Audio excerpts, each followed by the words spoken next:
Hi everyone. I'm sorry I haven't posted much recently. I've been really busy with school, and so I thought the best way moving forward and the best way to do this in the foreseeable future is that I'm just going to make content based um, on these digital whiteboards, and I'm not going to make slides anymore because they take up too much time. So I'm just going to write down whatever is on my mind, and we hope we cover more grounds. But if I miss anything out, I'll just note whatever I missed out in the comments. Yeah, because I figured making something, even something incomplete, might be better than not making any content at all because I'm busy. So I guess let's begin today's presentation. So today I'm going to go through nucleophilic substitutions at saturated carbons. So specifically, these are SN1 and SN2 reactions. So I guess the two questions that will guide today's session is, what are SN1 and SN2 reactions? What are the mechanisms, and what are the requirements for these reactions to occur? And the second big overarching question is, of course, whether we are going to have SN1 or SN2 reactions under a given set of conditions. And in the next session, we will maybe cover what are E1 and E2 reactions, and which reaction will occur, whether it's SN1, SN2, E1, or E2. So today we'll just focus on SN1 and SN2. So the name basically stand for nucleophilic substitutions, and the 1 and 2 stand for first order and second order, respectively. So SN1 is first order. I'll explain what that means in a moment. And SN2 is second order. And these are nucleophilic substitutions. So so what substrate must SN1 and SN2 reactions occur, right? What substrates must react? So from what we covered in the carbonyl group chemistry videos, we know that reactions typically require a nucleophile and an electrophile.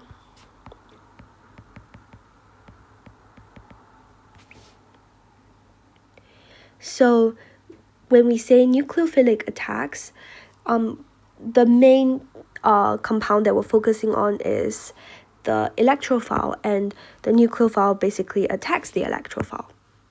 Remember, the nucleophile is the one that's electron rich, and it attacks the electrophile. So what is the electrophile used in SN1 and SN2 reactions?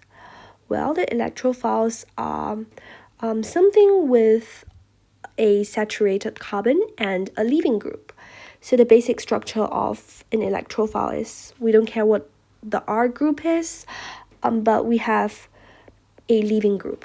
So X is a leaving group. It can be Cl, Br, NH3 plus. Anyway, it's just one of those things.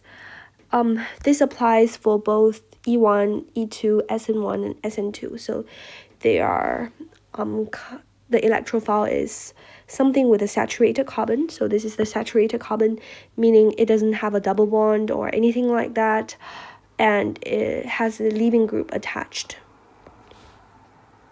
Okay, and the nucleophile is just, well, your nucleophiles, your electron-rich species that can donate its electron pairs, or you might call it a Lewis base. So those are your OH, for example, SH minus, and let's say your other nucleophiles. It can be a lot of things. So commonly we also have Cl minus, we also have Br minus, basically a lot of things like that. So having talked about that, I want to emphasize I want to emphasize that the electrophile has saturated carbon. So the reaction occurs at the saturated carbon for SN1 and SN2. That means this carbon, its hybridization state must be sp3. So SN1 and SN2 cannot occur at sp2 or sp carbons. So this is really, really important. The hybridization state of this carbon that a leaving group is attached to must be sp3, or the reaction will not occur. Okay, let me now address what do the first order and second order mean. So we know that we have nucleophile and electrophile. And you might or might not know this, but typically for a reaction, we have a rate equation. So for example, if we have A plus B give you C, then your rate equation would basically depend on any or multiple or all of these species. So your rate will be equals to K. So that's a constant. It's a constant of proportionality. We call it a rate constant. And let's just say it might depend on the concentrations of A and B. So these square brackets mean concentrations. So this is a rate constant. Now, how we construct this rate equation without going into the specifics, I'll just say that it depends on the mechanism. So what are the very, very small steps that we do the reactions in? So these are the steps that can't be further simplified. Like, so for example, if A gives you an intermediate A1, and then A1 reacts with B to give you C, then the rates of each of these steps, or what we call the mechanism, will contribute to the rate equation. So for example, the rate of this step with a rate constant will be rate equals to K1A. Okay, so we know that some reactions occur faster than others. Then let's say if this is the fast reaction and this is the slow reaction, then this step will be the rate determining step, meaning that the rate of the reaction will depend mostly on the rate of this step because it is the bottleneck of the entire process. So for example, in this case, the overall rate, not just the rate of the step, will be approximately equal to the rate of the second step. So that is this. And then the concentration of A1 would then depend on the previous step. But then we know that because the previous step is fast, A1 will be in excess. Okay, I am talking about kinetics too much. Anyway, that's all you need to know about the kinetics needed. So let's delve into the mechanisms of SN1 and SN2 to explain their order. So I'm just going to start with a really, really simple molecule. So let's just start with this molecule. Now this molecule can go through both the SN1 or the SN2 process, but it might have a preference to react with either one depending on the type of solvent or the type of nucleophile used. So this is your electrophile. And then we are going to attack it with a nucleophile. Let's just say it's bromine just to keep it really simple. And then it has a lone pair of electron. So I'm going to do SN1 first. So what happens in SN1 is that the chlorine leaves. And then this will give you, we're just going to remove the bromine minus first. This will give you a carbocation intermediate. And of course, a Cl minus leaving group that has left. But we don't really care about that for now. And then your Br minus is going to come in, and that will give you your final product. So this Br is the nucleophile. And this is SN1. SN1. Okay, now I'm going to write down the SN2 mechanism with the same nucleophile and electrophile, and then I'm going to explain what the order means. So in SN2 reaction, it is a single-step reaction, but that's not what the 2 stand for, because 2 is a 2. So this Br minus is going to attack this carbon center. Remember, it's sp3 hybridized. It has a hydrogen here, even though I didn't draw it in, because you don't need to draw the hydrogens at carbons in the skeletal structures. So in this step, because the Br comes in, it forms a new bond, so the Cl must leave, that is SN2. So it's a single step reaction that gives you your product, the same product, plus a Cl minus leaving group that has left. We don't care about that yet. So you get the same product. You start with the same electrophile and nucleophile. So this is still the electrophile. This is still the nucleophile. Okay, so the difference is that SN1 takes 2 steps and SN2 takes 1 step. Well, why are the numbers not the other way around then? Because SN2 is known as a second order nucleophilic substitution. So in the rate determining step, this only has 1 step. So this 1 step is the rate determining step. There are 2 species involved. Therefore, the rate of the SN2 reaction is the rate constant times the electrophile concentration times the nucleophile concentration. I'm just going to put NU minus for simplicity's sake. But for SN1 reaction, that is a first order nucleophilic substitution.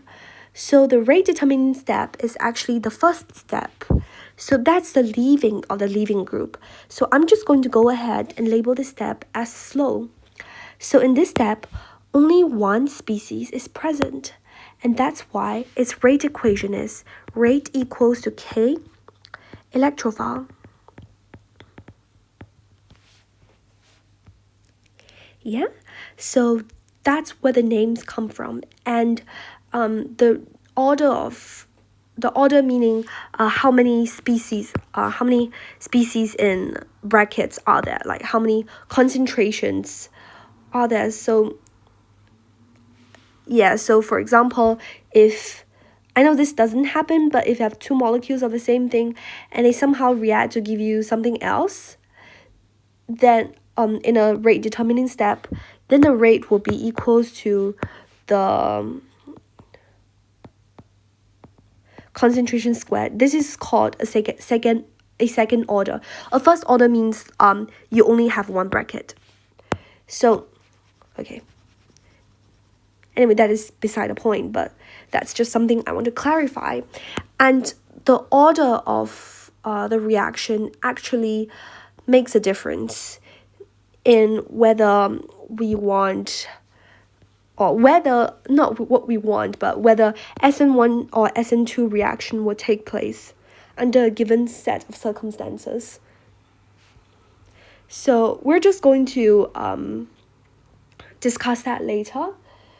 So having known the 2 different mechanisms, we're now going to break down the mechanism a bit further, or we're going to go back to the very beginning and discuss why would the electrophile and nucleophiles in this case even react? Well, here we have a saturated carbon. So this is actually a hydrogen. And then we have a highly electronegative atom, which is chlorine. So this is a delta minus, and this is a delta plus. So the bond is polarized. This CCl bond is polarized. And because of that,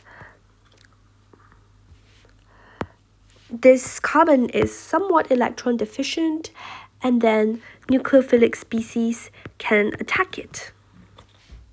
But that is only half the picture. To set up our discussion for the of which nucleophiles are more reactive to SN1 and SN2, we also need to discuss the molecular orbital picture. I know this is a lot to take in because I suspect that most high school students wouldn't have done molecular orbitals before, so I'm going to keep this really, really simple. So let's begin with the very basic case. We have two hydrogen atoms. And without going into the details, let's just say these two atomic orbitals, so atomic orbital, they will overlap to give molecular orbitals. So these are the molecular orbitals. And because each hydrogen has one electron, the H2 molecule is going to have two electrons. So basically the two electrons will just move down into the molecular orbital of the lower energy. So why do they want to do this instead of going up? Well, that's because when you form a bond or things like that, you want the total energy of the molecule to be lower than the total energy of the atom, of the individual atoms. So you want the system to become more stable. So for example, let's have an analogy. So why does a ball fall to the ground? Well, a ball falls to the ground under the effects of gravity because it wants to decrease its potential energy. So it wants to fall into a lower energy state, and that's exactly what happens here. So please just believe me on this. So when you move on to more complicated molecules, we will have more atomic orbitals, right? So for example, if we have let me choose something simple. So for example, if you have, let's say, maybe oxygen. Let me choose a simpler element. Okay, let's say we have oxygen. Then I hope you have learned the electronic configuration of oxygen. So that's 1s, 2s, and then you have 3 degenerate 2p orbitals. And then you have 1s, you have this, and then 2s. Oxygen has 8 electrons in total, so this is 4 electrons. So each arrow means electron. This means spin up, this means spin down, but it doesn't, at this stage, it doesn't really matter that much because we're mostly trying to discuss orbital interactions. But anyway, just take my words on this. Each orbital just holds 2 electrons, and they must have opposite spins. Okay, so yeah. So these are 4 electrons, then we need 4 more. So same for the other oxygen. Okay, it's a bit squeezy, but that's what happened. And the 1s orbitals will overlap, but not that much because they're really close to the nucleus and they're quite far apart. So it doesn't really matter that much. Usually we don't even care about them because they're not valence electrons. The electrons that react are usually valence electrons. So basically the orbitals will overlap. This is not drawn to scale, by the way. This separation is much greater than this separation. Yeah, anyway, then you have the overlap of the p orbitals, and then they kind of just overlap that way. You don't really need to bother about why they are not degenerate anymore after the overlap, but it's something to do with the symmetry and how some overlaps are better than others. And yeah, so basically that's the molecular orbitals of dioxygen, and then you can just fill the electrons in. So the point I want to make here is that if you have a net bonding effect, that means if you lower the energy of the molecule by filling the electrons into a particular orbital, then those orbitals are called bonding. And if the system becomes higher in energy, then that's called anti-bonding. Okay, so I probably went into too much details for this one. I might make a video on this, a separate video, go into more details, and I'll probably be much clearer there. So let's just not care about this part too much, and let's just go back to SN1, SN2. So why have I gone to all this, gone through all these? Well, it's because molecular orbitals and the interactions between them actually has something to do with another thing that affects how nucleophiles and electrophiles react. So the first factor is, of course, charges. So charges, like charges repel and unlike charges attract. So the first factor is charges. So when you have a stronger base, meaning the charge is greater on an atom, then of course that atom, that species is more likely to act as a nucleophile. So yeah, that's the charge interaction. And the second interaction is orbital interaction. So this interaction basically means when you have two species reacting, if their orbitals are closer in energy, the highest filled molecular orbital and the lowest unfilled molecular orbital, if they're similar in energy, then the orbital interaction is more favorable. Oh no, I didn't really explain that really well, but I guess we can kind of look back on the HSAB theory, which I covered in the inorganic video, I think, yeah. Anyway, one of the inorganic videos. So it stands for hard, soft, acid, base theory. So it basically states that there are some species that's hard. So those are usually the very high charge density species.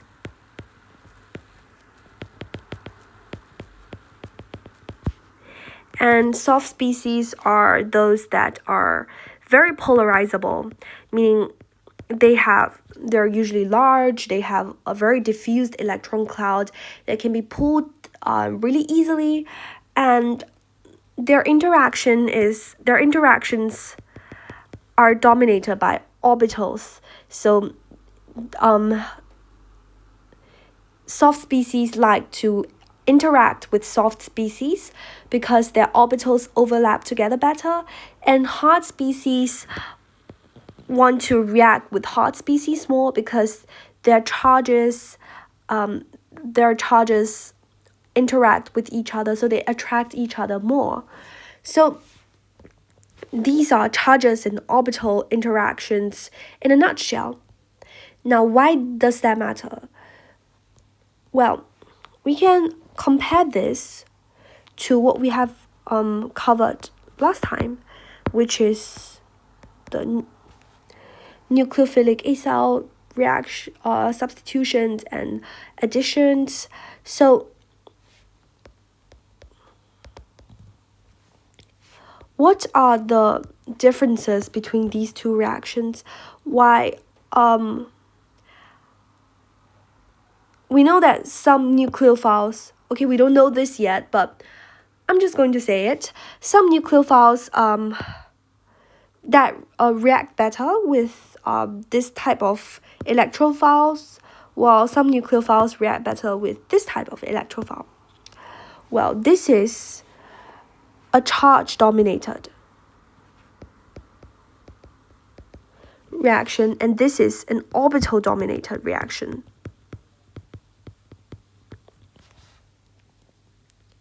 Why is that the case?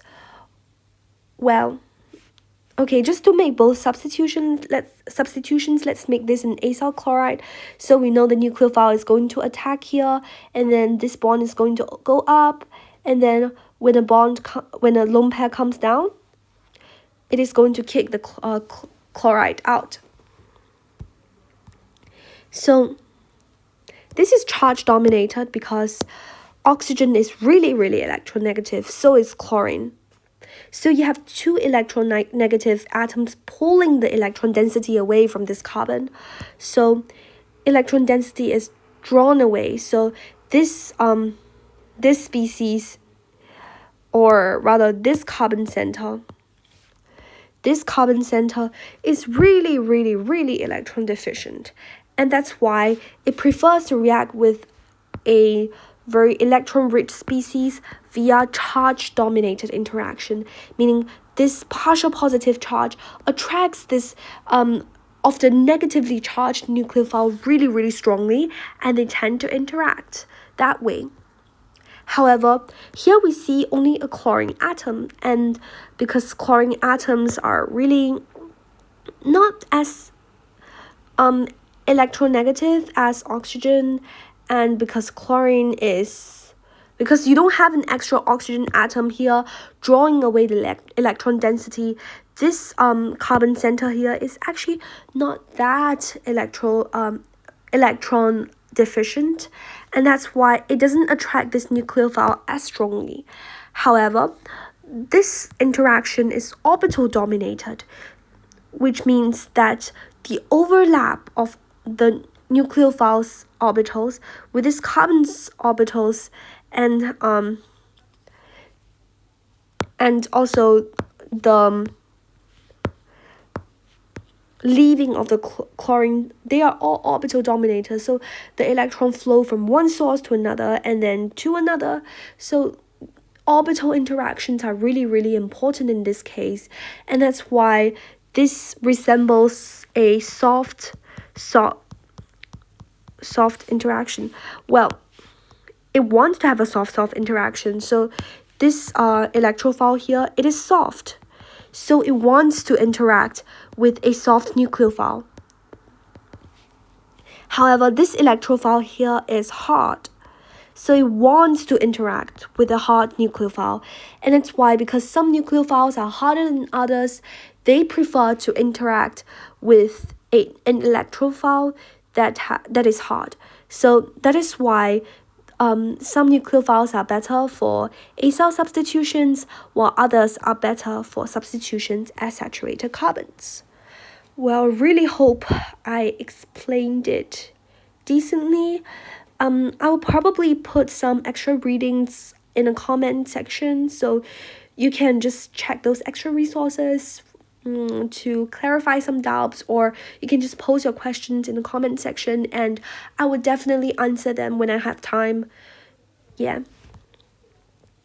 So I guess we have covered what are SN1 and SN2 reactions. So now we're going to discuss whether we will have an SN1 or SN2 reactions. Before we begin this, I want to emphasize again that SN1 and SN2 cannot occur at sp2 or sp carbons. They must occur at sp3 hybridized carbons. And that is really, really important. So please don't try to SN2 something from an alkene, from like a CH2 carbon. That doesn't really happen.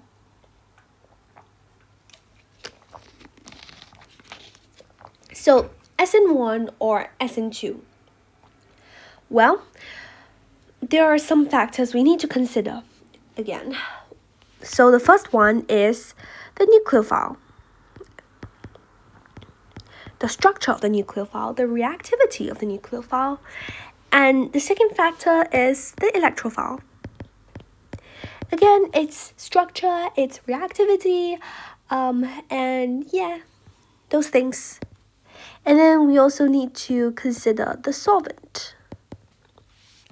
And again, no SN1 and SN2 at sp2 carbons. Okay. So what about the electrophile? Let's begin with the electrophile first. So let's go back to the mechanisms. So for SN1, this leaves first.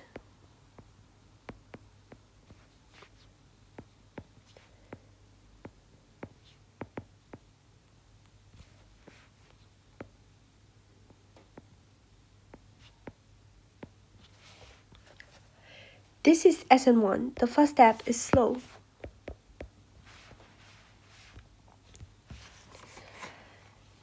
And for SN2,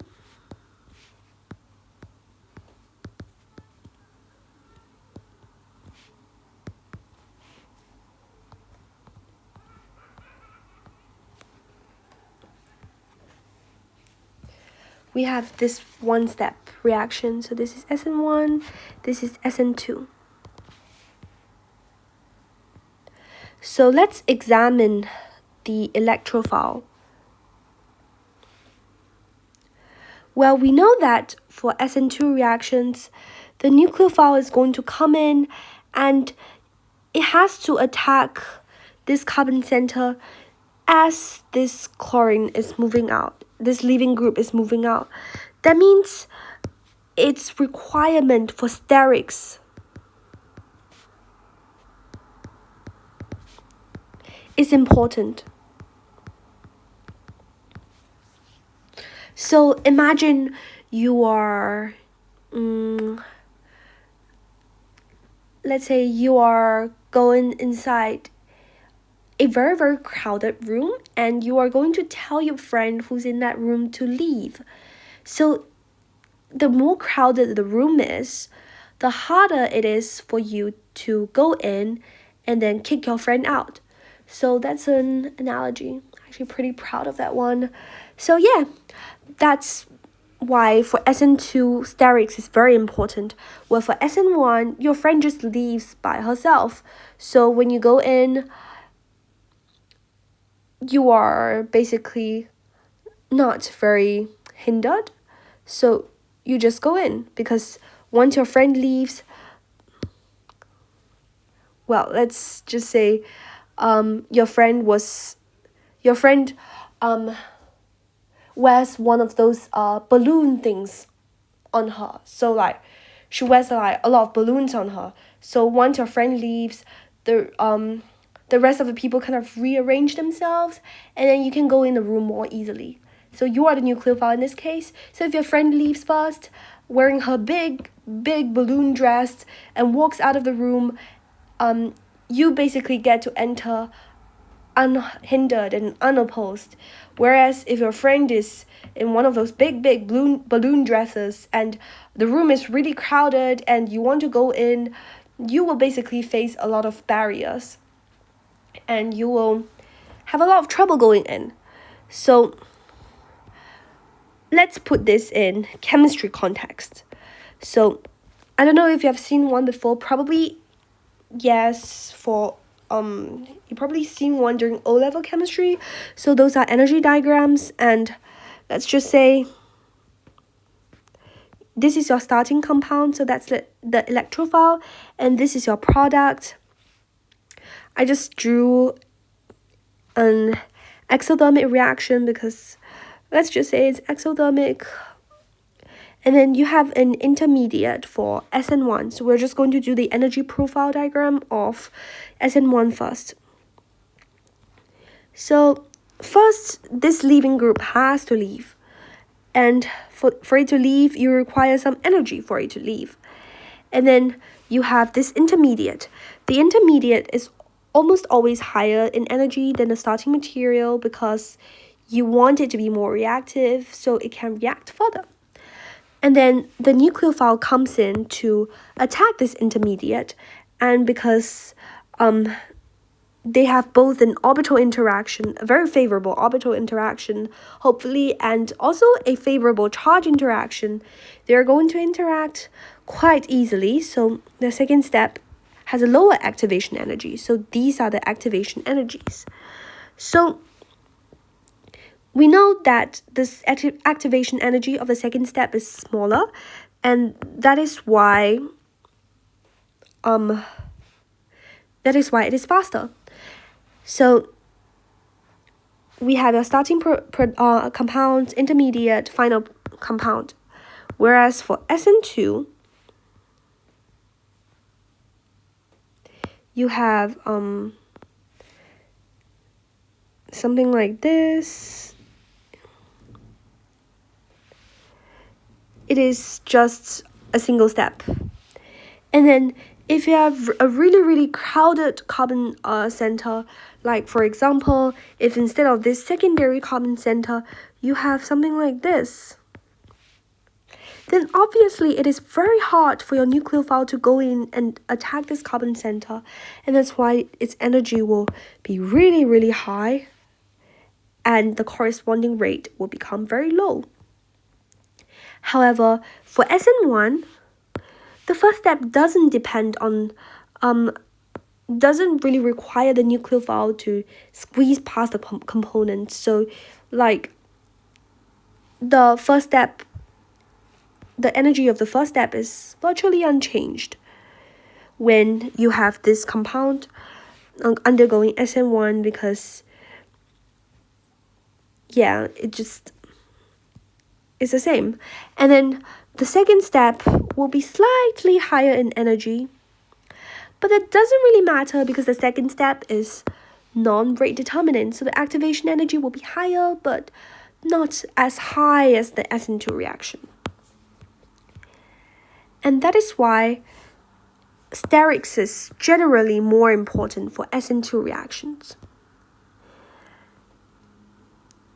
And that brings me to this compound.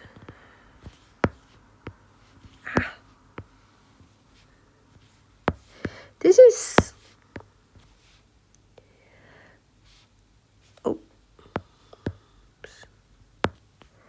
remember to always count your carbons.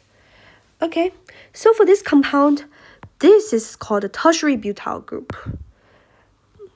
And this is the saturated carbon center that we're going to react at, because this doesn't have a leaving group attached. Remember, a leaving group needs to be something that's quite stable after it has left.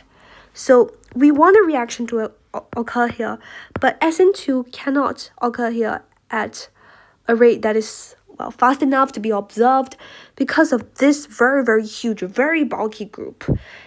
And so any attempt for the nucleophile to approach will be really hindered by this group. So this reaction, so the SN2 does not occur.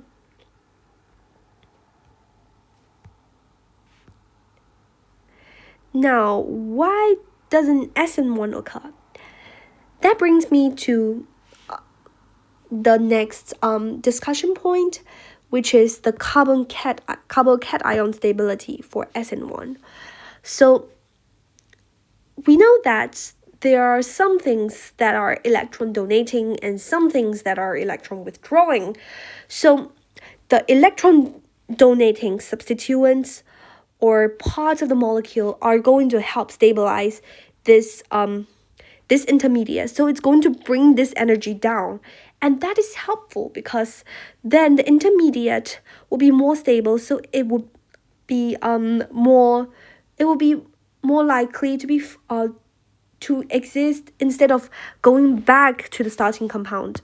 So it will be lower in energy, it will be stabilized, and that will help next step proceed better.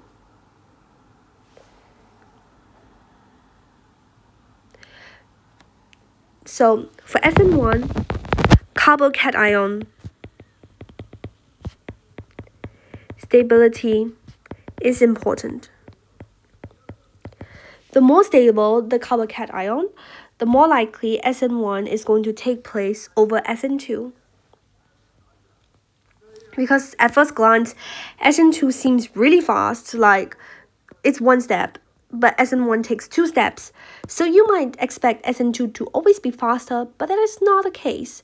So that might not be the case because of sterics, and that might not be the case because SN1 reaction is assisted or is promoted by having a really, really stable carbon-cation. So what makes a carbon-cation stable? Well, it has a positive charge on the carbon, which is not very stable by itself. So you don't really see CH3 plus hanging around that much because CH3 plus is simply not stable. The positive charge on carbon is not stable enough for it to like exist in appreciable amounts. So you want something to stabilize this positive charge on the carbon. So what stabilizes the carbon in this case is the alkyl groups.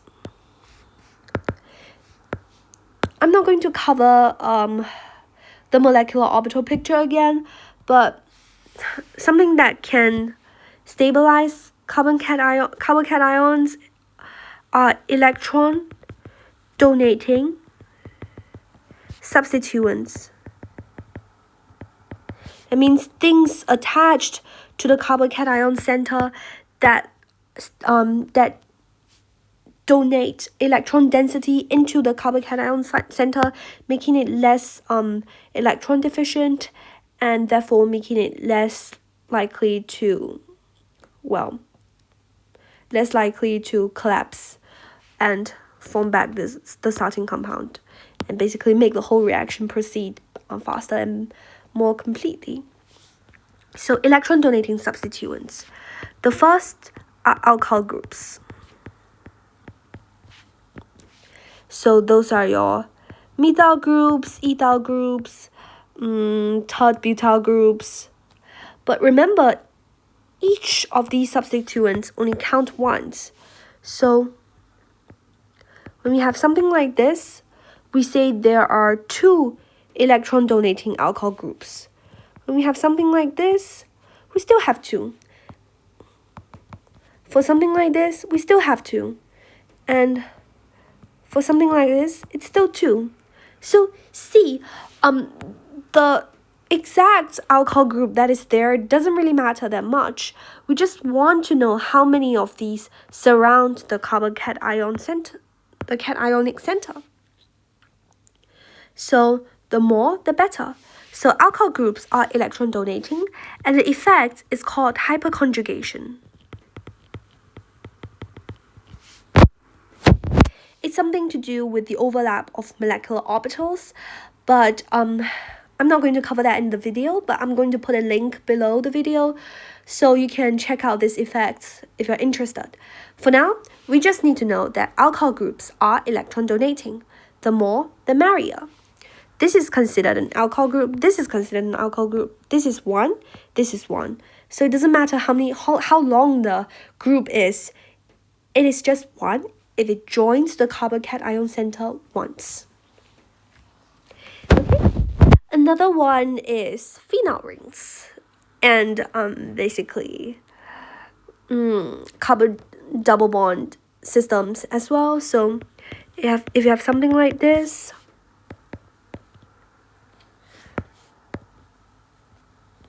yeah,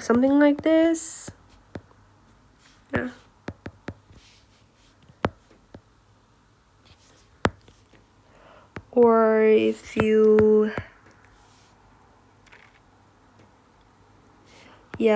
have something like this, something like these, they all help stabilize the positive charges because you can draw out all the resonance forms. So for example, this one has this as a resonance form. I believe I covered the resonance forms in a previous video as well, and this one has more. So these all help to stabilize the carbon-cation center, and the more resonance forms you can draw, the better the stabilization, because the positive charge would then be spread out over more atoms. So these are double bond and phenol ring. And the third one is kind of related to the second one, and those are also resonance stabilizations. So for example, if you have let's say something like this,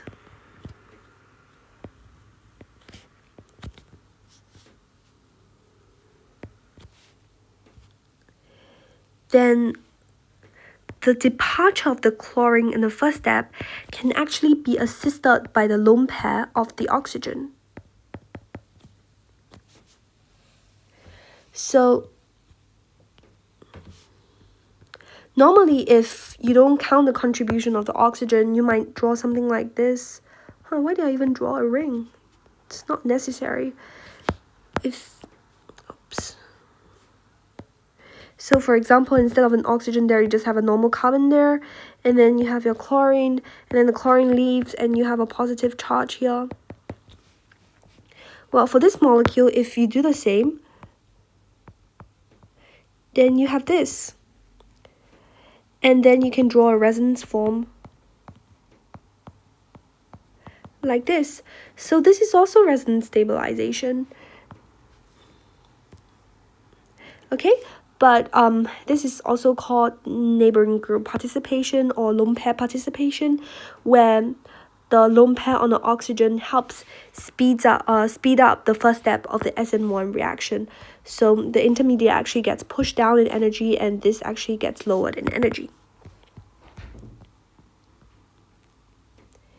Yeah, so those are the three factors I can think of from the top of my head. Let me just check if I missed out anything. Please give me like a minute. Did I miss out anything? Sorry, I'm just trying to flip through textbooks, trying to see if there are other important things about what stabilizes the carbon-cation that I forgot about.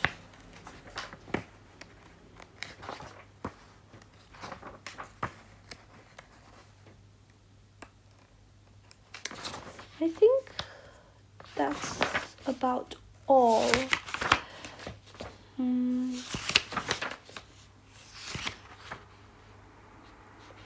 Yeah, I will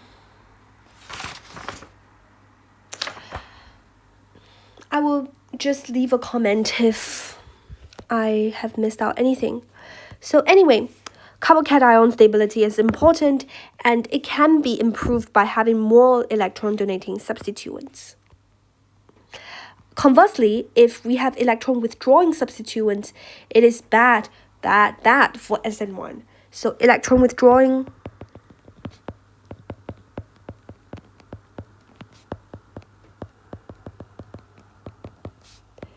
bad. Okay, I'm just going to write it big.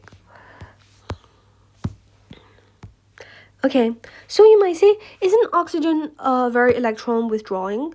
Well, it is, but its lone pair participation outweighs the inductive electron withdrawing ability, meaning its electronegativity effects. So Yeah, so overall it still helps the leaving group leave, which is pretty awesome, and that outweighs all the bad effects. So in chemistry, you always want to strike a balance between things, and usually you can explain things multiple ways, but when you observe a specific outcome, you know which explanation is correct. That's why we need experimentalists. Yeah. So electron withdrawing substituents are bad. So for example, for example, I know this molecule would be really, really bad at SN1. So let's just say,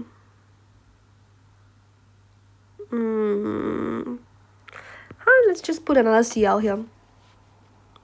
So if one of the Cl leaves, we have something that looks very, very evil. So the chlorine is so electronegative, it wants to pull electron density away. Now you might ask, why can't we make the lone pair come down here and have a resonance structure?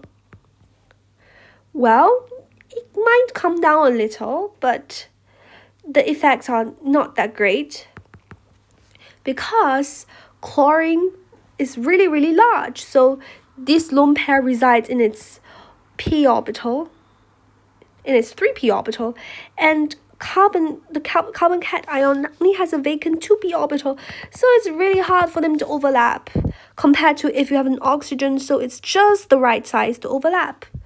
So this is O, this is C, this is C, this is Cl. It's really hard for this overlap to happen. Again, this is the molecular orbital picture, so this is bad, but this is good. And that is why the electron donating ability of chlorine is far, far less than that of oxygen or nitrogen. So this this stabilization can also happen if you have Cl NH2. So stabilization by NH2 is also possible. Okay. So for SN1, carbon-cation stability is very important.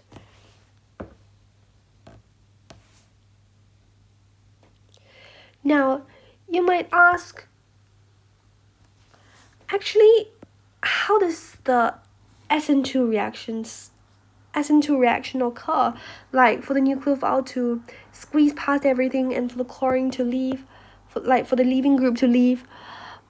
Like what does this step really look like? Like if you try to imagine this nucleophile coming in and kicking the chlorine out, what really happens in the middle? And how can we promote SN2? Well, what happens in the middle is known as a transition state. So I'm just going to draw it to the best of my ability. So for example, imagine you have a cone at the start.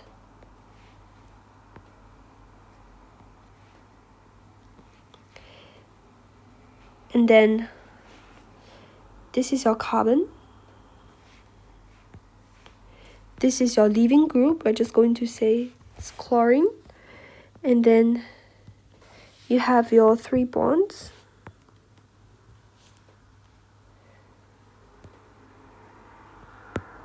Oh, this is a terrible drawing. Okay, you have your 3 bonds along the sides of the cone. So this is a methyl group, this is your hydrogen, and then your nucleophile is going to enter the cone.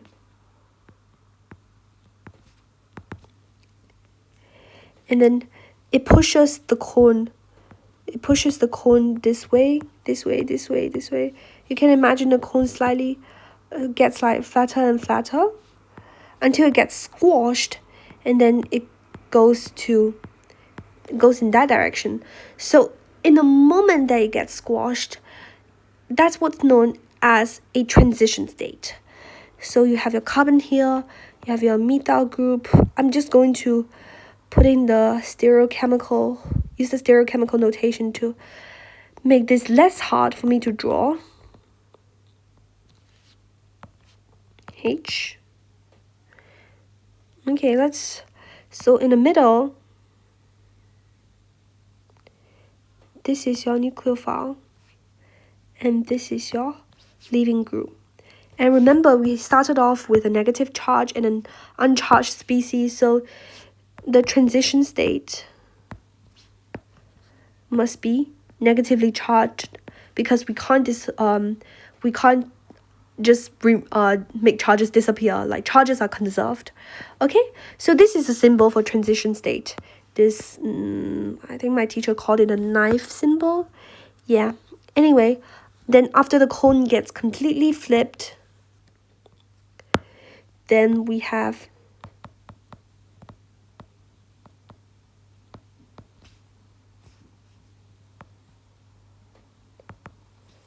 let me draw it.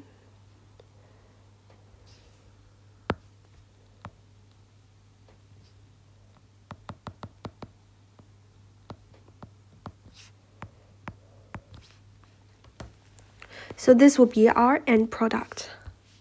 So anything that stabilizes this transition state, so the transition state is what is at the top here, is going to lower the energy of the SN2 reaction. So anything that makes the transition state more stable is going to make the SN2 reaction occur faster, because the activation energy becomes smaller. So what stabilizes the transition state? Well, it's actually pretty similar to the electron donating substituents for SN1 reactions. So these are all going to help SN2 reactions as well. Only that for SN2 reactions, electron withdrawing substituents are no longer bad. Electron withdrawing substituents also help to stabilize this transition state, because notice it is negatively charged, so you want the negative charge to spread out, and that also helps to stabilize the transition state. So electron donating substituents are good in this case. Electron withdrawing substituents are good in this case, but so are electron donating substituents. So both, I'm just going to erase this confusing bit. Both donating and withdrawing substituents are good for SN2 transition state stabilization. Yay, so both are good. So some electron, I know I talked a lot about donating substituents. Some examples of withdrawing substituents are, for example, your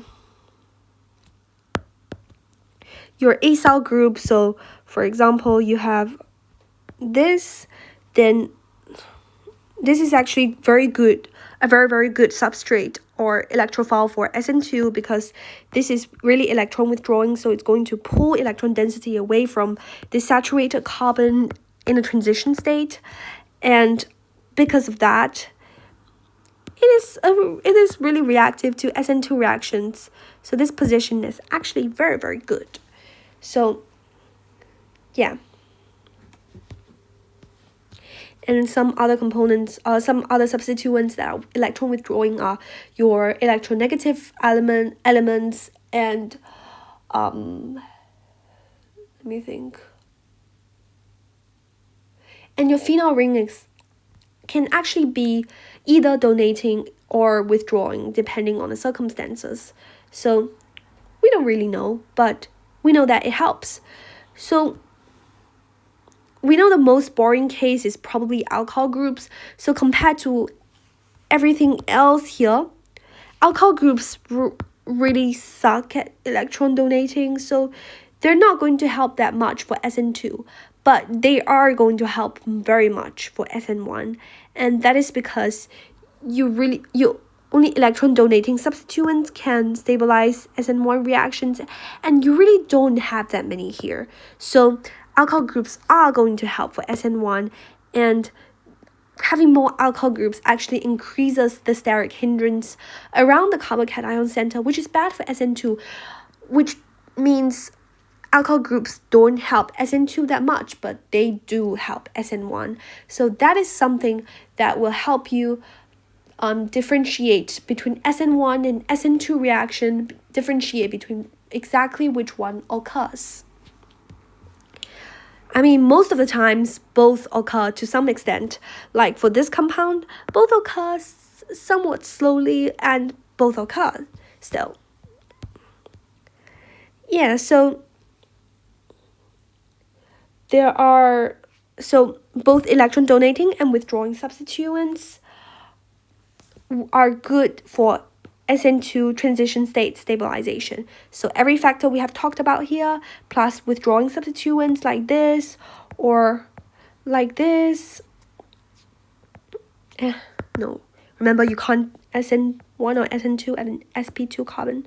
So this can be either electron withdrawing or donating, depending on the circumstances. We don't really know, but we know this is definitely better than this at SN2 in. Okay. Now, that's, I think, everything regarding the electrophile for SN1 and SN2 reactions. So, for example, if we have this compound, we know that it's going to do SN1 if we have if like the solvent allows. And if we have something like this, MECl, we know it's probably going to do SN2. Yeah, so these are the factors. Okay, let's now move on to nucleophiles, because that's really important.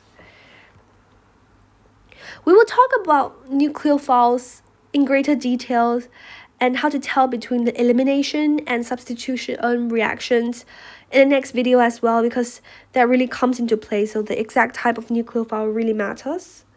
So let's talk about nucleophiles. Let me check what's going is there to talk about the nucleophiles other than other than how to tell E and SN reactions apart.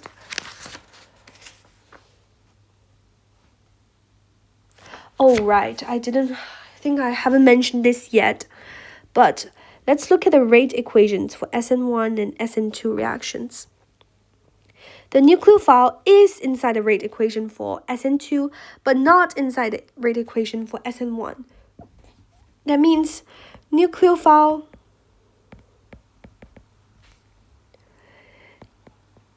strength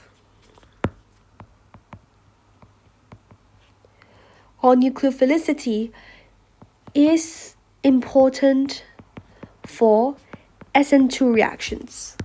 Okay? Nucleophile strength is important for SN2, but not important for SN1. So if you have a bad nucleophile, SN1 can still occur. So for example, bad nucleophiles are water. It's still decent. It will still react. It's not like nothing will happen, but like, it probably doesn't want to do SN2 much. So that's when SN1 reactions will occur. And if you have really good nucleophiles, so for example, your bromine minus under certain circumstances, and for example, it's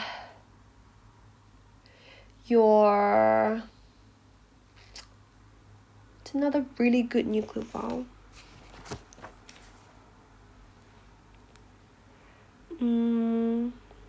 I mean, hydroxide is a good one, but an even better one is your SH minus, because SH minus has better orbital interactions for SN2 than for all the acyl substitutions. So this is really good for SN1 and SN2. Actually, it doesn't really affect SN1 much, so it's really good for SN2. So yeah, if you have a really good nucleophile, then SN2 is at least not disfavored. But if you have a bad nucleophile, SN1 is definitely favored. Okay, So you need a good nucleophile for SN2. And the better the nucleophile it is, the more likely the reaction will proceed via SN2.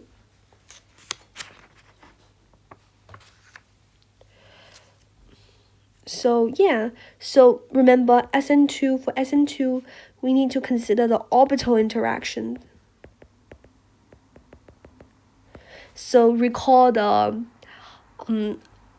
HSAB principle. We want a soft nucleophile. And we also want a good nucleophile, and good nucleophiles are usually good bases. And how we tell what are good bases is we check the pKa values of their conjugate acid. So that is the pKaH values of bases. So the more acidic the conjugate acid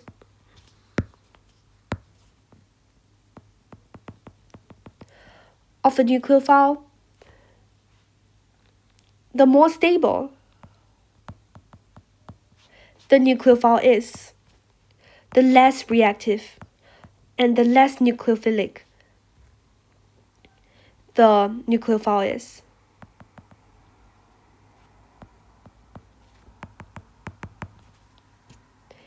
So we want something whose conjugate acid is not that acidic. Okay, so that covers the portion for nucleophile for now. I will talk more about it in the next video. And then let's talk about solvents, I think. Before that, let me check if this is indeed the end of nucleophiles. Are there any more factors? Yeah, I guess that is all we have to talk about for nucleophiles.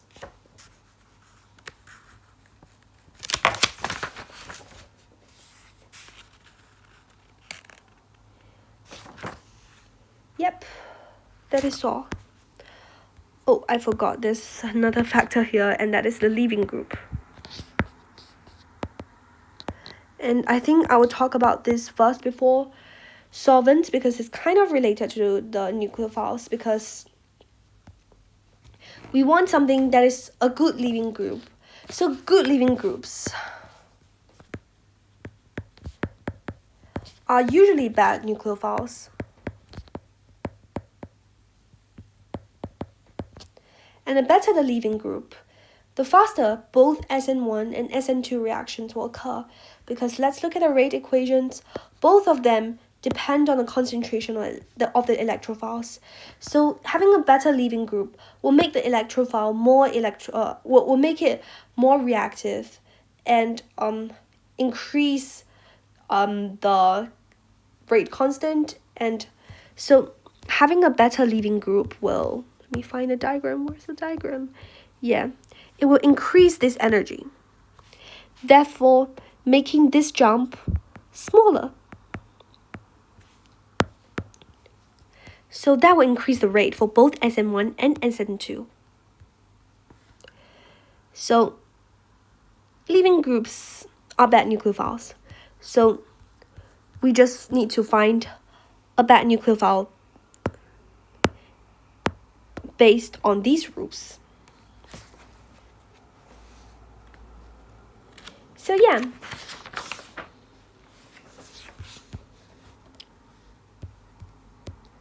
that's all about leaving groups.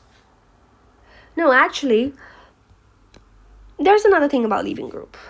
If we have a bad leaving group, is that the end of the world?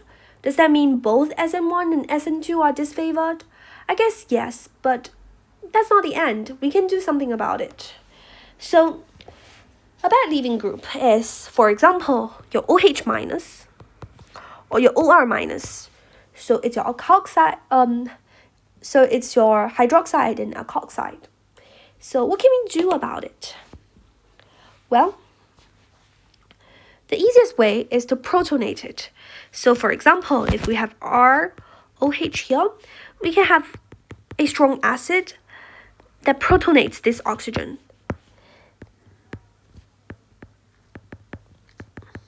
And then your leaving group goes from OH minus to H2O, which is a neutral species, which means it is a much better leaving group than OH minus.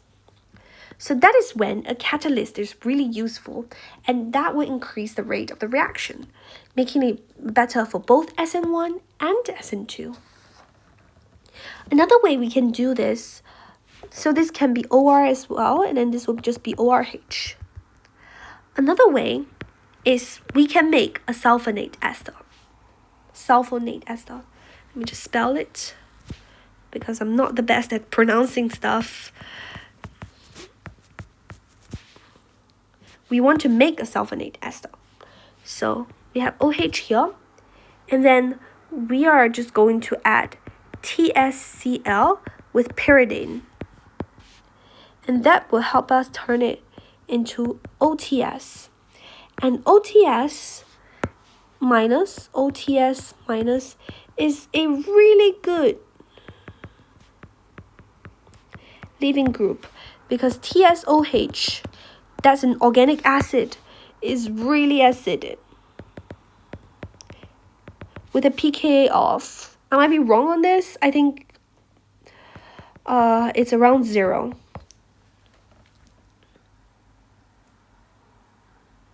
Yeah.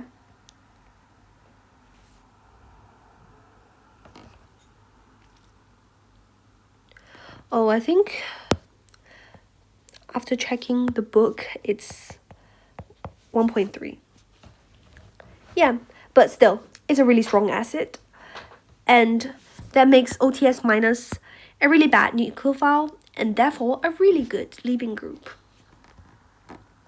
So what the TS looks like is it has a phenyl ring with an Me group on one side and this on the other side, and then the OH kind of do something like a nucleophilic acyl substitution. So this, oh no, let me draw this better. So this bond goes up, becomes a lone pair.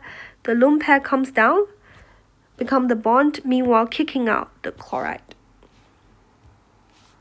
And that will give you your, so the highlighter part is what we call TS. So that will give you this. And then you can just do your SN1 or SN2 on this. And it is a really good substrate. And the OTS structure is actually, can I copy this over? You can copy this. Oh my god. No, okay. Paste. Okay, that's amazing. Wow, I'm finding out new features every day. Okay, so, oh, it's not a H, it's your R. Doesn't this look familiar? It looks kind of like your sulfuric acid. Right, but instead of the OH here, you have something attached here. So it's kind of like sulfuric acid after you deprotonate one of the OHs. So you know that TSCl, so if you have OH here, so that's your TSOH, it looks like sulfuric acid.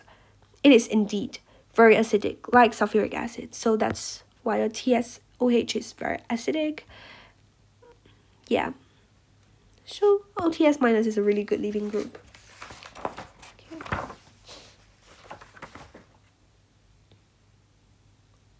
Okay, you might ask in this case why pyridine doesn't just, I don't know, remove a hydrogen. Well, the thing is, this is an alcohol hydrogen, so it is really not that acidic, and pyridine is really not that basic, so this acid-base reaction doesn't occur. Yeah, instead, after this attack happens, this O will be an O plus after this bond forms. So then, and only then, this hydrogen becomes acidic enough for pyridine to remove it. Okay.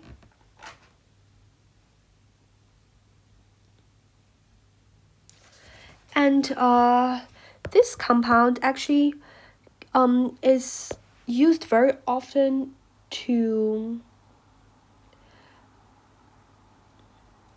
make carbon-carbon bonds.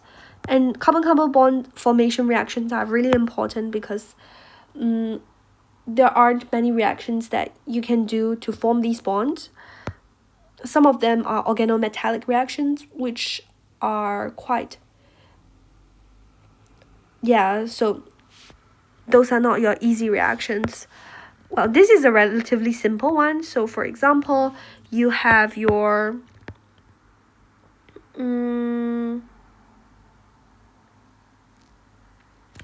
let's just say you have an alkyne here. There's a hydrogen here which you can remove with your organolithium. So then that will be a lithium there. And then this can do an SN2 reaction.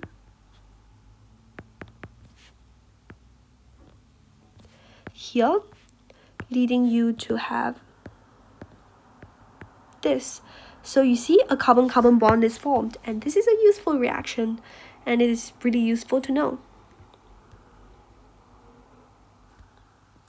Oh yeah, when I draw an arrow like this, it means that this carbon kind of gets the bond pair, and this carbon does the donation of electron rather than the lithium. Okay.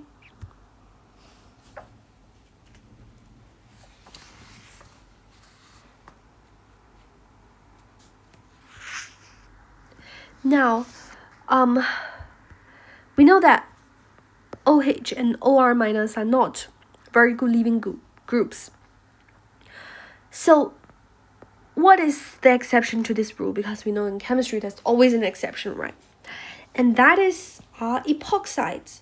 So those are three-membered rings, and they can undergo SN2 pretty easily, SN1 as well.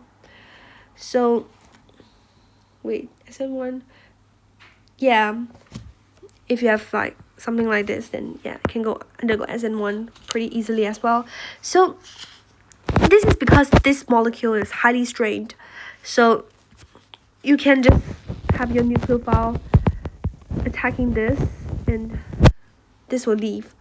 So this is more favorable than if you have a linear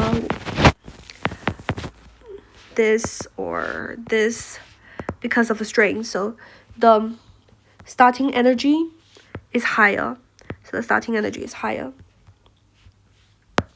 Of course, if you use a strong acid to protonate this beforehand, this attack becomes even more favorable.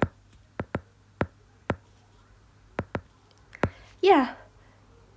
Apologies that that's all for leaving group turned into that's not all. Yeah, but I guess that's all for now. And the last point I want to discuss regarding the SN1 or SN2 reaction is the solvent used. So both SN1 and SN2 require a polar solvent.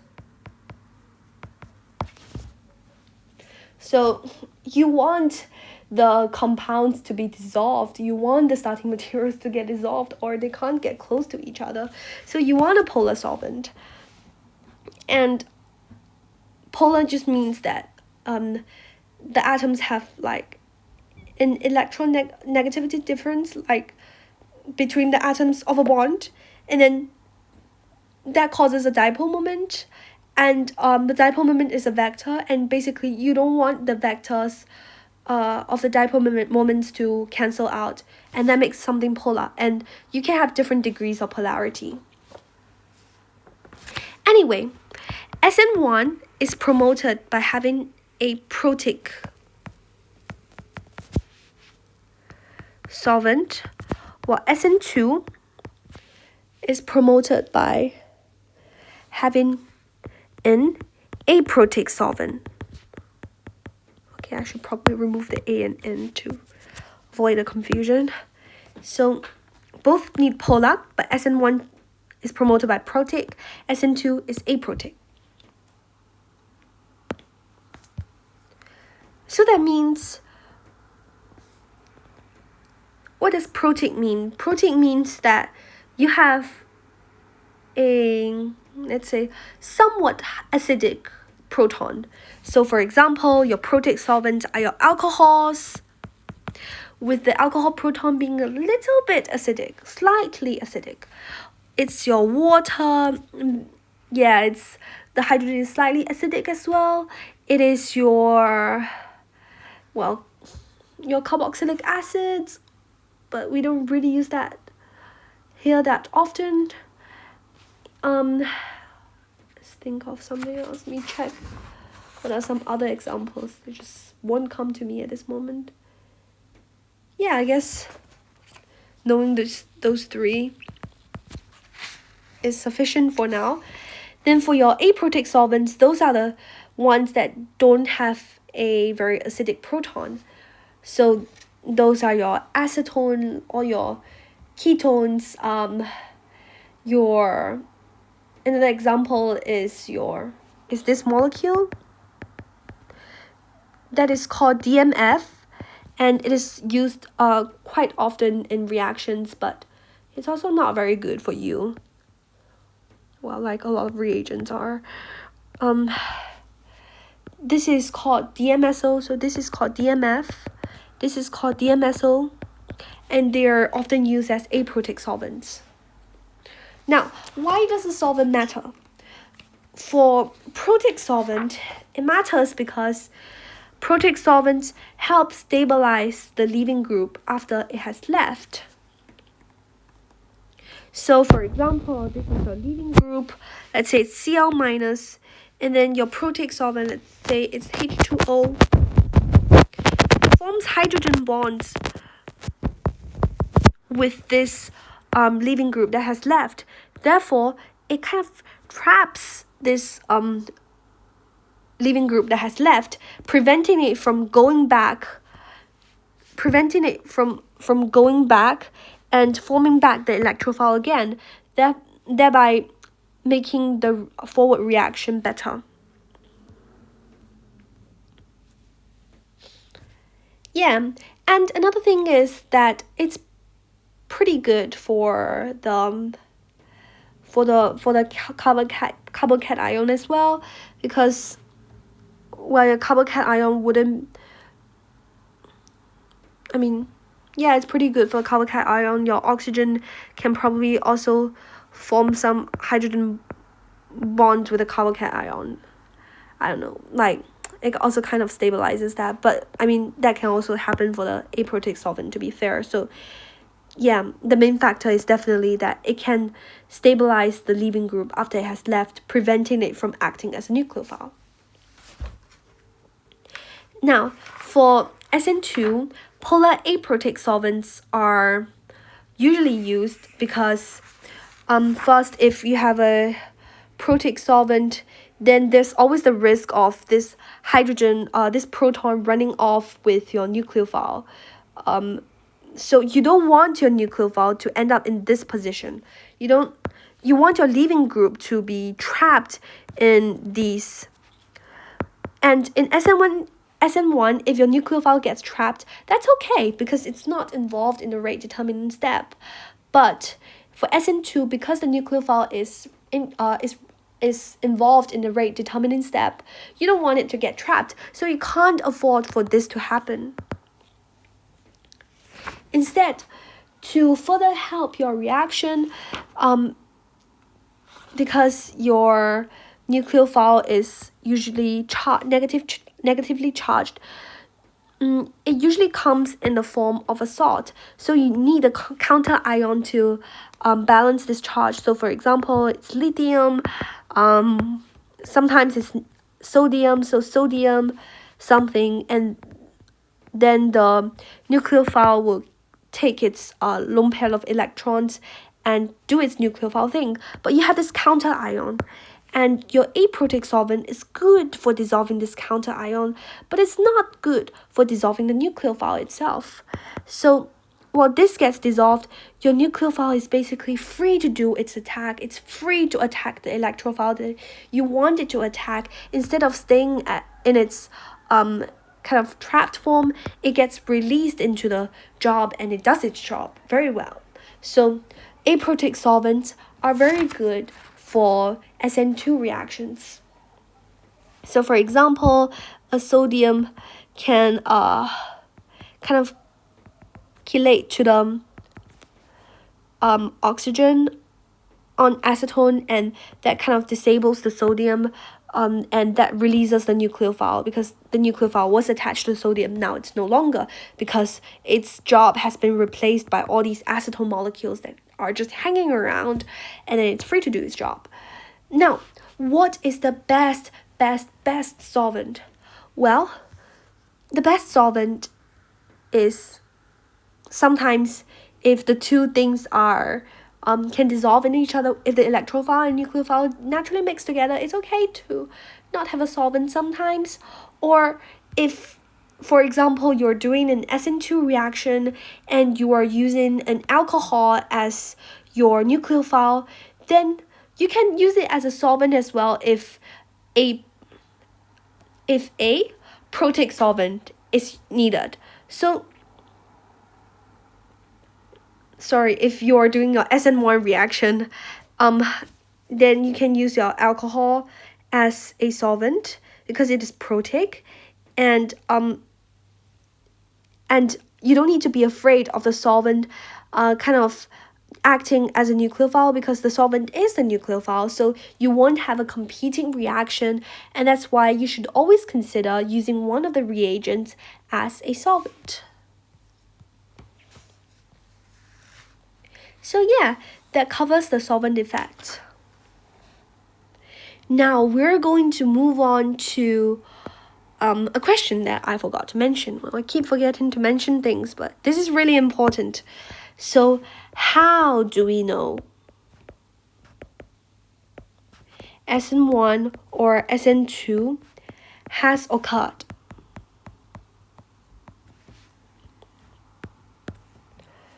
Well, SN1 gives racemic mixture, while SN2 gives a single stereoisomer if you started with a single stereoisomer. So the better way to put it is inversion of configuration or inversion of stereochemistry. So remember the cones I drew here. You can see that this cone gradually gets squashed and then it gets inverted, and that's when the stereochemistry gets inverted. So let me draw another example. So you have your carbon and you have your ethyl group, here methyl group here, your hydrogen here, and you have your chlorine here. Then imagine a bromine comes in and it does a backside attack on the carbon, kicking out the chlorine. So that's an SN2 reaction. Then this whole cone gets flipped to the other side. So in a transition state, you end up with something like this.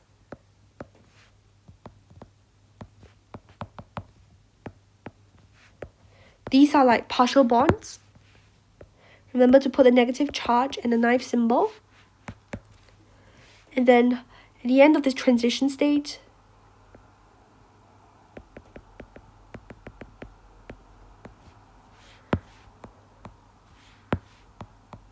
the cone gets flipped to the other side, and then your Cl goes away. So you can see that the stereochemistry got inverted. And if you know your starting compound and you see the ending compound has an inversion of configuration, that means an SN2 reaction must have occurred. Whereas for SN1, let's take a look at the intermediate. So for example, if you start with the same compound, C, ET,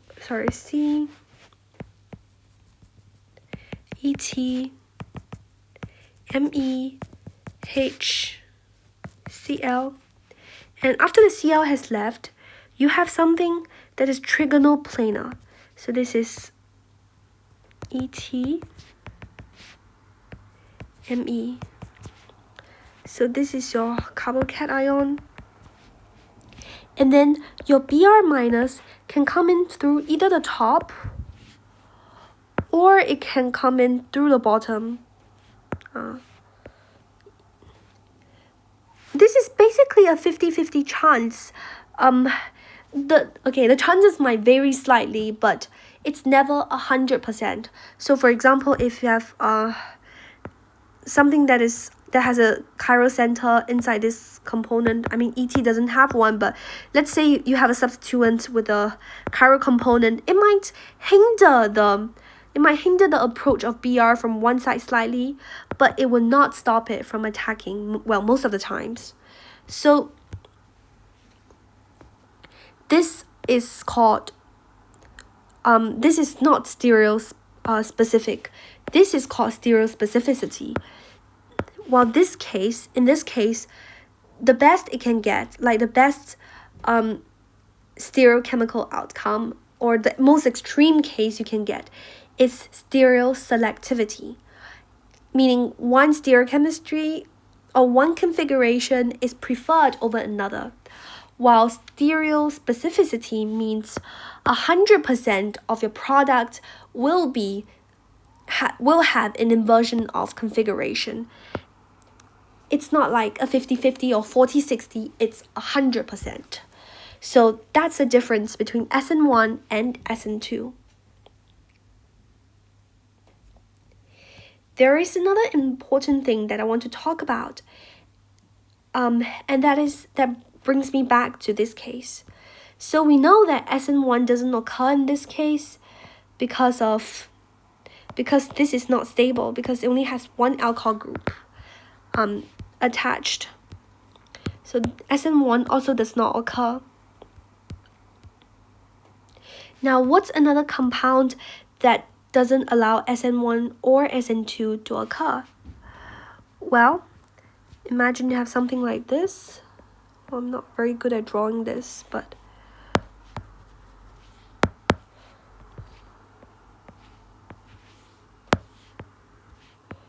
imagine you have something like this. So it is basically, if you this is of course not how it's made, but imagine you have these two 5-membered ring, then you kind of glue these two bonds together. That's how you get this. Yeah, that's not how you make it, of course, yeah, but that's the geometry of it. And imagine you have a chlorine here. At first glance, this seems pretty good for SN1, but why doesn't SN1 happen? Because if we remove the chlorine from here, this needs to be a carbocation. But what do we know about carbocation? It is that they want to be 120 degrees, like all the substituents want to be trigonal planar, but this is called a bridgehead carbon, meaning it's at the head of this bridge. And because of that, the ring geometry does not allow these three bonds to lie on the same plane as each other. Instead, they are strained they're forced into the page. They're locked in configuration with the ring, and that's why it can't achieve trigonal planar geometry. And that is why the intermediate, the energy of the intermediate will be so high up. This one will be so high up that it's basically impossible to attain. So that's why this cannot undergo SN1. Of course, recent research suggested that a carbocation like this can actually exist, but we're not going to go there. We're doing basic chemistry here, so this is not going to react under SN1, and it is not going to react under SN2 either because of all the steric crowding here, and because you need a backside attack for SN2, which is blocked by these 3 rings. So SN2 is not going to occur either. This thing, without a positive charge, the Cl here is basically resistant to both SN2 and SN1. So it doesn't want to undergo substitution. Yeah, and another thing, this carbon center, it is sp2 hybridized naturally. Yeah, so I think that is everything. Let me check if I have missed out any important bits. I think I've covered all the important parts. Like, the things I missed out on should mostly be, yeah, if I missed out anything, I'll put it in the comments. I really hope you like this new format. This is the best I can do under time constraints, and I do aim to make more videos as far as my schedule allows, and you can put some feedback in the comments, any constructive ones that you think will allow me to make more videos in a shorter amount of time and help you learn better. So please don't hesitate to reach out, and I'll see you in the next video. I hope you enjoy this one. The next one will be about E1 and E2. Bye bye.